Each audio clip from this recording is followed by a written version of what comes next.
Doctor Nishi, IVF specialist from prime IVF। अब हमारे baby को 2 महीने कंप्लीट हो चुके हैं, यानी कि 8 वीक चल रहा है। अब इस 8 वीक्स में आपकी बॉडी में या बेबी में क्या चेंजेज आएंगे उसी के बारे में बताएंगे।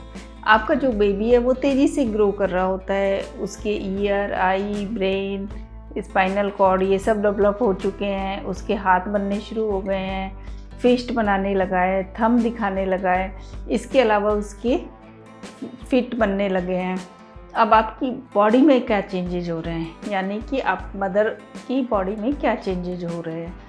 अब प्रोजेस्टेरोन की वजह से जो उनके सिम्टम्स थे वो तो रहेंगे ही, उनको जो नॉजिया, वॉमिटिंग, ब्रेस्ट टेंडरनेस और मॉर्निंग सिकनेस, थकान, ये सब सिम्टम्स तो उनको शुरू के फर्स्ट ट्राइमेस्टर यानी कि 3 महीने तक रहते ही हैं। इसके अलावा अब क्या होता है कि उनका जो ब्लड है वो डाइल्यूट होने लगता है, यानी कि आप सब जानते हैं जो ब्लड होता है उसमें एक लिक्विड होता है जिसे प्लाज्मा कहते हैं, और कुछ सेल्स होती हैं उनको RBC कहते हैं। तो इसमें RBC की जगह जो प्लाज्मा होता है उसका वॉल्यूम बढ़ने लगता है, इसको हम हीमोडाइल्यूशन कहते हैं। ये एक तरह का मेथड है कि खून को पतला होता है। खून जब पतला होता है तो वो बेबी में अच्छी तरह से ऑक्सीजन और न्यूट्रिशन पहुंचा पाता है। तो अब इस खून के पतला होने की वजह से जो आपका हीमोग्लोबिन पहले 12 था वो आपका हीमोग्लोबिन अब 11 भी हो सकता है। तो आपको इसमें कि नहीं हमें खून की कमी हो रही है या हमारा हीमोग्लोबिन कम हो रहा है, एनीमिया हो रहा है, तो कोई घबराने वाली इसमें ऐसी बात नहीं है। पर आपका जो हीमोडाइल्यूशन की वजह से जो किडनी वर्क कर रही थी यूरिन फॉर्मेशन का, वो वर्कलोड उन पे ज़्यादा आ जाता है और आपको बार बार यूरिन आता है। तो 8 मंथ में जब पेशेंट कहते हैं हमें बार बार यूरिन आता है तो इसमें कोई घबराने वाली बात नहीं है। 8 वीक्स में जब पेशेंट बार बार कहते हैं कि हमें यूरिन आ रहा है तो इसमें कोई घबराने वाली बात नहीं है, और वो एक नेचुरल फिनोमिना है। पर आपको यूरिन में जलन हो रही है, बार बार यूरिन आ रहा है, और इसके अलावा आपको यूरिन करते समय पेन भी हो रहा है, जलन हो रही है, तो आपको डॉक्टर को ज़रूर दिखाना चाहिए। इसके कारण एक UTI, यूरिनरी ट्रैक्ट इन्फेक्शन भी हो सकता है, जो कि प्रेगनेंसी में बहुत कॉमन है।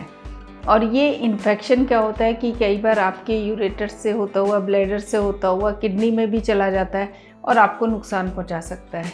कई बार क्या होता है ये इन्फेक्शन वजाइना के थ्रू बाहर जो आपके प्लेसेंटा है उसमें जा सकता है, प्री मैच्योर डिलीवरी या लेबर भी कर सकता है। तो इस समय आपको अपने आप को इन्फेक्शन से बहुत प्रिवेंट करके रखना है। तो अगर आपको ऐसा लग रहा है कि आपको UTI हो रहा है या कुछ ऐसा हो रहा है तो आपको अपने डॉक्टर से सलाह ज़रूर लेनी चाहिए।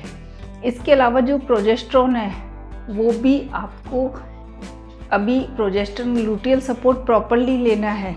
कई बार क्या होता है पेशेंट कहता है कि हमें कॉन्ट्रैक्शंस हो रहे हैं, दर्द हो रहा है लोअर एब्डोमेन में, पेट के निचले हिस्से में दर्द हो रहा है। तो एक पेट के निचले हिस्से में दर्द होना नॉर्मल बात है, पर आपको रुक रुक के दर्द हो रहा है या कमर की तरफ से आ रहा है तो आपको अपने डॉक्टर से मिलना चाहिए, क्योंकि कई बार क्या होता है कि ये कॉन्ट्रैक्शंस जो होते हैं बढ़ जाते हैं और ये बेबी को निकालने की कोशिश करते हैं, तो इसको हम अबॉर्शन का नाम देते हैं। तो इसको भी रोकने का लिए आपको दवाइयाँ दी जाती है। तो इन सब चीज़ों का आपको 8 वीक्स में बहुत ध्यान रखना है कि आपको UTI का इन्फेक्शन ना हो, आपको जो मतलब यूट्रस में कॉन्ट्रैक्शन ना हो, पेन ज़्यादा ना हो, या कोई ब्लीडिंग ना हो, स्पॉटिंग ना हो।